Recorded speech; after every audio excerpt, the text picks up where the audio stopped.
আসসালামু আলাইকুম ওয়া রাহমাতুল্লাহি ওয়া বারাকাতুহু। দেশে বা প্রবাসে যারা এই মুহূর্তে আমাদের ভিডিওটি দেখতেছেন, আমাদের ইউটিউব চ্যানেল ফতোয়া 24 এর পক্ষ থেকে আন্তরিক মোবারকবাদ ও সালাম।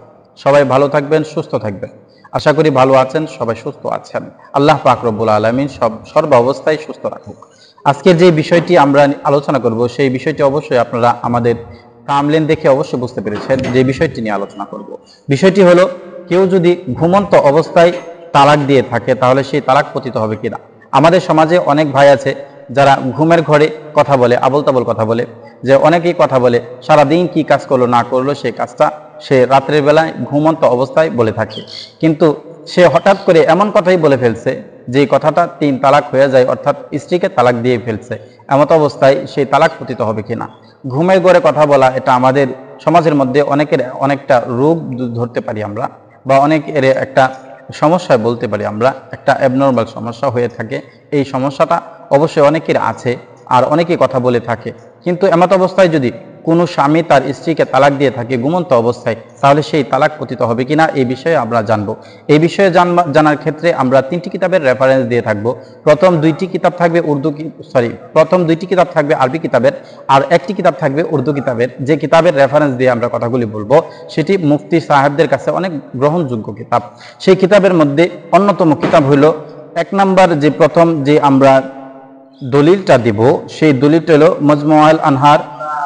মাজমাউল আনহার 2 নম্বর খণ্ড 10 নম্বর পৃষ্ঠার মধ্যে এই মাসালাটি আসছে। আর দ্বিতীয় নম্বর হইল বাহরুর রায়াক 3 নম্বর খণ্ড 435 নম্বর পৃষ্ঠার মধ্যে এই মাসালাটি আসছে। উর্দু কিতাবের মধ্যে অন্যতম কিতাব ফতোয়া হাক্কানিয়া 4 নম্বর খণ্ড 458 নম্বর পৃষ্ঠার মধ্যে এই মাসালাটি আসছে, যে আপনি ঘুমন্ত অবস্থায় যদি আপনার স্ত্রীকে তালাক দেন সেই তালাক পতিত হবে কিনা। অবশ্যই আমরা জানতে যাব যে ঘুমন্ত অবস্থায় কেউ যদি তালাক দেয় তাহলে সেই তালাক পতিত হবে কিনা। 3 কিতাবের মধ্যে একই কথা বলছেন, ঘুমন্ত অবস্থায় কেউ যদি তার স্ত্রীকে তালাক দেয় তাহলে সেই তালাক পতিত হবে না। এখন আমরা অবশ্যই ঘুমন্ত অবস্থায় যদি আমরা তালাক দিই, কারণ ঘুমন্ত অবস্থায় কেন, ঘুমন্ত অবস্থায় যদি আমি তালাক দিয়ে থাকি তাহলে তখন তো আমি সচেতন নই, অচেতন। ঘুম হলো অর্ধমিত্র। আপনি মারা যাওয়ার আগেই মারা যাইতেছেন ঘুমন্ত অবস্থায়। এমত অবস্থায় যদি, অর্থাৎ আপনার সবকিছু ইন্দ্রিয় শক্তি সবগুলি সচল থাকে না, আপনার মস্তিষ্ক সচল থাকে না, আপনার অন্যান্য ইন্দ্রিয়গুলি সচল থাকে না, এগুলি অচল থাকে। এমত অবস্থায় যদি আপনি আপনার স্ত্রীকে তালাক দেন তাহলে আপনি সজ্ঞানে দিতেছেন না, অজ্ঞান অবস্থায় আপনি আপনার স্ত্রীকে তালাক দিয়েছেন। অর্থাৎ কেউ যদি কারো স্ত্রীকে ঘুমন্ত অবস্থায় তালাক দিয়ে থাকে তাহলে সেটি সজ্ঞানে দিয়ে থাকে না। তাহলে অবশ্যই আমরা বুঝতে পারলাম যে আমাদের মাসালাটা ছিল কি, কেউ যদি ঘুমন্ত অবস্থায় তার স্ত্রীকে তালাক দিয়ে থাকে তাহলে সেই তালাক পতিত হবে কিনা।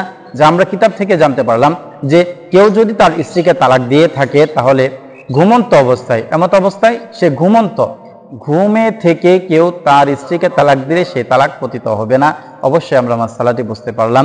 যদি আপনাদের উপকার হয়ে থাকে তাহলে আমাদের চ্যানেলটি অবশ্যই সাবস্ক্রাইব করে পাশে থাকবেন, এবং আমাদের নোটিফিকেশন পাওয়া মাত্রই আপনি আপনার কাঙ্ক্ষিত মাসালাটি জেনে নেওয়ার চেষ্টা করবেন। অথবা আপনার যদি কোনো জানার চেষ্টা থাকে, কিউরিসিটি থাকে, বা আপনার জানার যদি মনে চায় তাহলে আপনার মূল্যবান মতামত আমাদের এই চ্যানেলের যে কমেন্ট বক্স আছে সেই কমেন্ট বক্সে আপনার কমেন্টটি অবশ্যই করে যাবেন।